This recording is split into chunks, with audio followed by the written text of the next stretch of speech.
Subhanahu wa ta'ala. Sampai masanya tiba, datang malaikat membawa kain kafan min nur, dari cahaya. Lalu malaikat menampungnya, keluarlah roh. Sejuk terasa dari kaki, naik ke atas, naik, berhembuslah dia dari mulut. Wa nafakhtu fihi min ruhi, aku hembuskan, aku tiupkan. Dulu waktu masuknya ke tanah, ke daging itu ditiup, maka keluarnya pun juga keluar. Maka mata memandang, ruh keluar. Biji mata memandang, keluar biji mata. Makanya orang yang mati itu matanya terbuka. Makanya yang pertama kita lakukan menengok orang mati adalah memejamkan mata. Allahumma ighfir li abdus samad warfa' darajatahu ma'al ghabirin, inna lillahi wa inna ilaihi raji'un. Makanya saya jarang-jarang datang bila ada sebut, Ustaz ada orang meninggal dunia, sudah lama, baru sejam, nanti saya datang. Sebab apa? Saya takut nak pejamkan mata dia.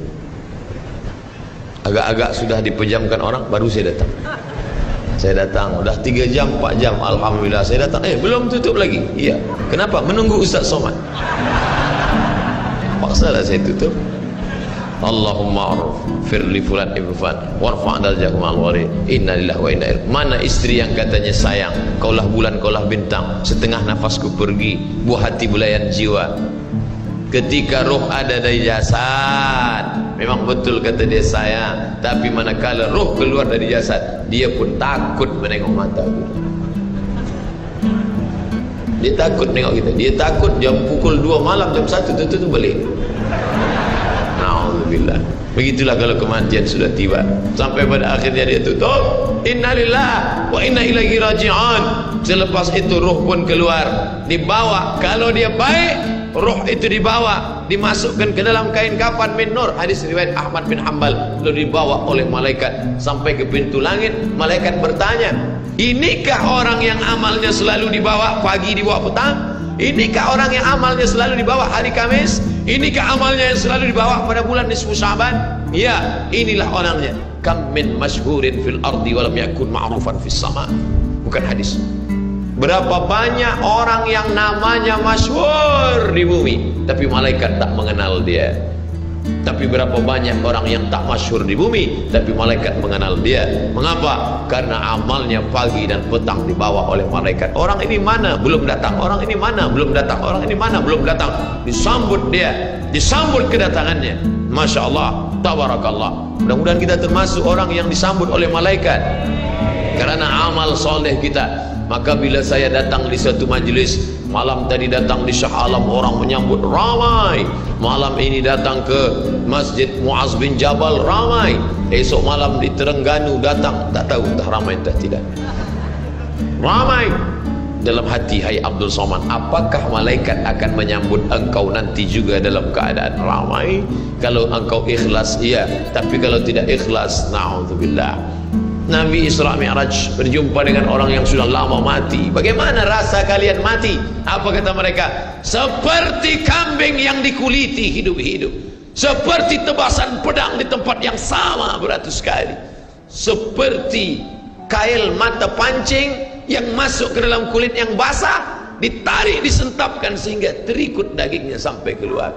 Makanya selalu kita berdoa, Allahumma hawwin alaina fi sakaratil maut, taubatan qabla al maut, taubat sebelum mati, wa rahmatan indal maut, dapat rahmat ketika mati, wa maghfiratan ba'dal maut, mendapatkan ampunan sebelum mati. Allahumma hawwin alaina fi sakaratil maut. Makanya doa selamat itu baca pelan. Baca pelan, renungkan. Ini sekarang banyak orang baca doa selamat cepat-cepat. Maut. Apa maut aja nih? Saya tak pernah menghafaz doa itu pakai kertas, tak pernah. Wa taubatan qablal maut, wa rahmatan indal maut, wa maghfiratan, belum pernah. Kenapa Ustaz boleh hafaz? Sebab dulu dibawa oleh ayah, dibawa oleh bonda, dibawa dalam acara tahlil, dibawa dalam kenduri orang mati, dibawa. Tiap hari telinga mendengar Tuan Imam membaca pelan, maka kita ingat. Wa taubatan qablal maut, wa rahmatan indal maut. Anak-anak kita ini walaupun mereka lari sana sembang sini, tapi telinga mereka mendengar. Dan anak-anak ini hafaz. Kadang anak hafaz, ibu bapa tak hafaz. Sebab apa? Sebab dia golden age, usia emas. Mereka hebat, mereka kuat ingatannya, menangkap hafazan itu begitu kuat. Maka kita ajarkan mereka doa itu pelan-pelan. Sebab bila kita ajar kuat-kuat, mereka balik, dia panggil, ibunda dia panggil, cuba kau baca apa doa tadi? Allah maut, Allah maut. Apa mau aja ni? Sebab di Iraq banyak orang mati, sebab di Suriah banyak orang mati, di Palestin banyak orang mati, di Rohingya banyak orang mati. Padahal maknanya amat sangat dalam. Allahumma hawwin alaina, ringankan kami fi sakaratil maut. Tidak ada gunanya amal banyak kalau tidak selamat dalam sakaratul maut. Makanya kita selalu minta kepada Allah, Allahumma khtim lana bi husnil khatimah wa la takhtim alaina bi su'il khatimah. Allahumma ja'al akhir kalamina, jadikan akhir kalam kami inda intihai ajalina, ketika ajal kami sampai, jadikan akhir kalam kami yang terakhir keluar dari mulut kami qaula la ilaha illallah Muhammadur Rasulullah. Allah. Biasa orang takbir ini nak pergi perang, menghadapi sakaratul maut penting juga takbir. Sebab di situ banyak segala macam godaan-godaan. Datang syaitan membawa air, katanya menjelang sakaratul maut itu haus, panas, haus, maka datang syaitan membawa air. Engkau sebut nama aku bagi air. Mau? Kata dia. Mau? Engkau mau? Sebut nama aku. Tapi bila iman kita kuat, maka dia tidak akan mampu untuk menggoda kita. Sampai kapan syaitan tak pernah berputus asa? Sampai bila? La atiyannahum min baini aydihim, aku datang dari hadapan, wa min khalfihim, aku datang dari belakang, wa an aymanihim, aku datang dari kanan, wa an syama'ilihim, aku datang dari kiri. Datang dia, datang dari hadapan, datang dari belakang, datang dari kanan, datang dari kiri. Oleh sebab itu yang banyak tuan-tuan yang ada berada di sini, tolong berzikir semua. Subhanallah, subhanallah, subhanallah. Kenapa? Dengan zikir itu maka larilah jin-jin setan yang ingin mengganggu. La ughwiyannahum, aku akan goda mereka, aku akan sesatkan mereka. Berapa lama? Madamat arwahuhum fi ajsadihim, selama ruh ada dalam jasad, aku tak akan pernah berhenti sampai akhir keluar jasadnya dalam keadaan mati, tidak menyebut Allah Subhanahu wa taala. Itulah punca mereka. Makanya kita selalu berzikir. Esok pagi terjaga dari tidur automatically, karena kita sudah programkan di kepala kita, manakala terbuka, alhamdulillahilladzi ahyana ba'da ma amatana wa ilaihi nusyur. Selapar-laparnya orang beriman, manakala dia tengok makanan, terus saja dia ingat Allah. Allahumma barik lana fi ma razaqtana wa qina azabannar. Tapi ada setengah umat Islam, bila dah kenyang saja baru ingat Allah. Alhamdulillah. Bila tak kenyang tak ada ingat Allah SWT. Na'udzubillah. Oleh sebab itu maka inilah hidup yang singkat ini. Bila pernah kita bersedekah, itulah yang akan menolong. Laula aghartani ila ajalin qarib, kalau engkau beri aku umur panjang ya Allah, apa yang akan kulakukan? Fa as-saddaqa, aku akan bersedekah. Wa akum minas salihin, aku ingin beramal saleh.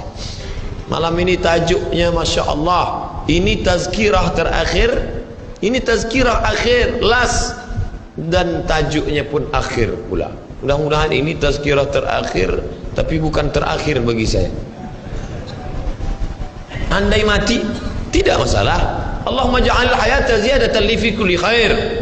Kalau engkau takdirkan aku besok masih hidup ya Allah, jadikan hidupku itu ziyadatan li, sebagai amal tambahan. Kalau mati malam ini, Allahumma ja'alil mauta rahatan lana min kulli syarr. Kalau aku mati, maka kematian ini berhenti berbuat dosa. Orang beriman tak pernah sedih. Kalau dia mati, berhenti buat dosa. Kalau bertambah pahala. Andai Abdul Somad esok pagi masih hidup, bertambah pahala, dia akan tazkirah, dia akan bagi pelajaran. Andai Abdul Somad mati malam ini, alhamdulillah, berhenti melihat dosa. Dosa apa? Masuk airport, dosa. Masuk ke plane pesawat terbang, dosa. Dosa apa? Dosa mata. Takkan tak kita tengok? Mata terbuka, takkan kita tutup?